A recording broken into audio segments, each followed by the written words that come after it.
biggest festival that ever happened in Israel. It was 3 miles from the border. People ask me a lot why they do party on the border. This border never attacked before.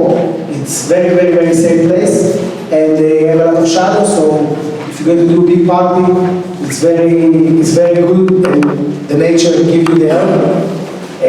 So it's never happened before. In the Nova was 4,500 people. It's a lot.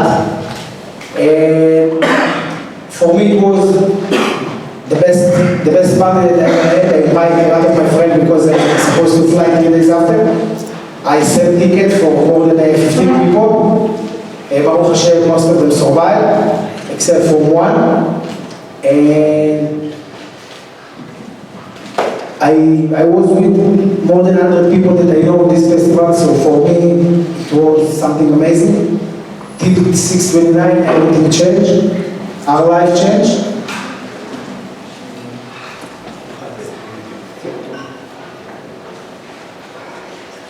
This was the Nova, all the Nova, from the beginning till the end.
So, like you see in the video, in the beginning it was the biggest and the beautiful party that I and most of us ever been.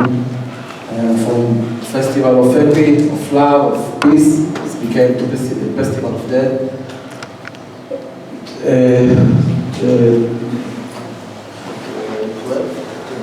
1,200 people get killed in this day. Most of them get killed in the 5, 6, 4-star level. At the Nova Festival get killed 364 people.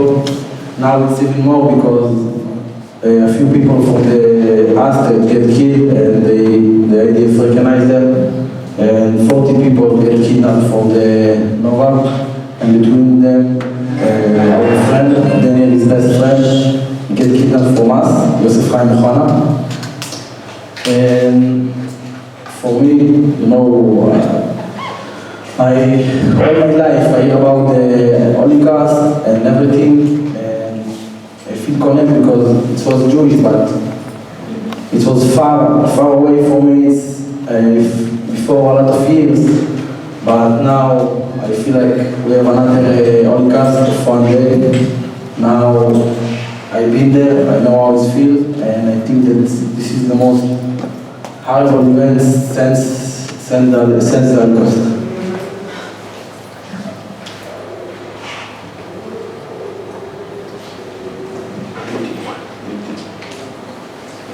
This is going to be our story and more than 100 people that was with us. We running on the road from terrorists. You see the road with all the cars. In the beginning it was all the cars in the middle.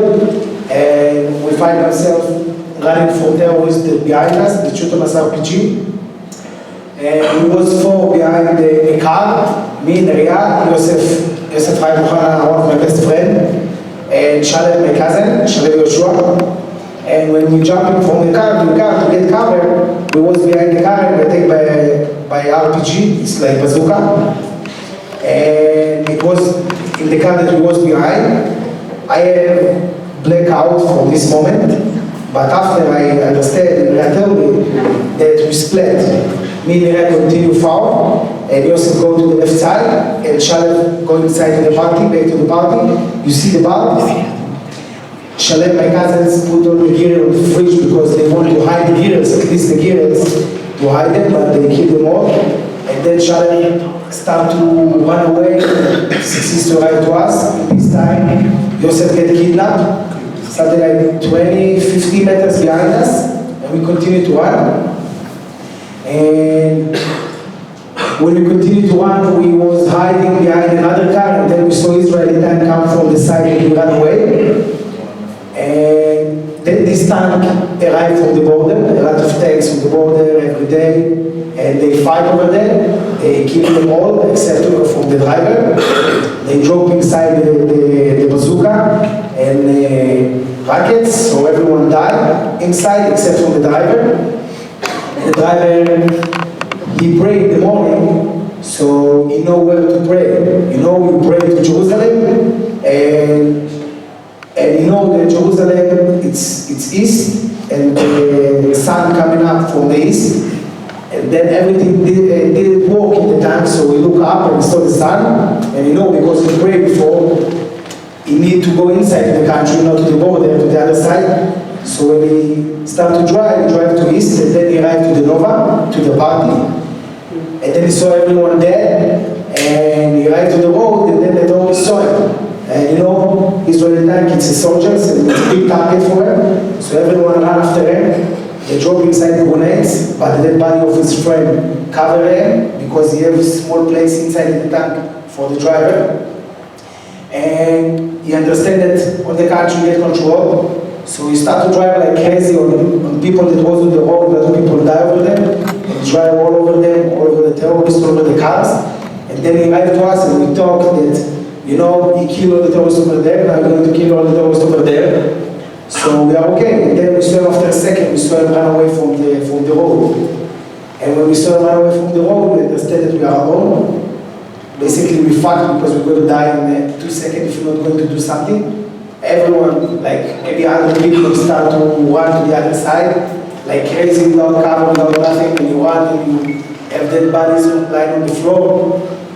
I never forget, I'm a medic, so when you saw people on the floor, you would think maybe I can help them. But at the same time, we're running on our life. And I saw a girl from the left side, and I said to myself, maybe she get panic attack or just fall on the floor, and maybe I can take her with me and, you know, push her, and she's going to run and going to survive. When I'm going down to check with her, I saw a bullet coming out of his leg, and I understand if I'm not going to run fast, my mother was going to see me and not my brother. So we continue to run. We finish the road with all the cars. I jump on the car and I take to the guy join me. We start to drive something like 20 meters. And then we saw a car coming from the other side, and we understood that I saw him drive like he's drunk, but I understood that he get shot. When I understood that he got shot, I understood that I cannot go to this way. And I saw him take left, and when I saw him take left, I said, okay, maybe something in the left can save our life. And I just looked, and I saw the same tank. The worst feeling in this day where when you are combat or something like that you can fight back, it's to be hopeless. To be hopeless and people shoot you from the back and you have to run and people are going to die and you take left, you die, you take right, you survive, and you go back, you get kidnapped. It's very hard feeling, the hopeless. When we saw the Israeli tank, we understand that, okay, now we can fight back. And this was the the whole feeling that we get in this second, and without thinking, we jump inside the tank, and then now I'm going to do the video. I do a little bit brief about the story because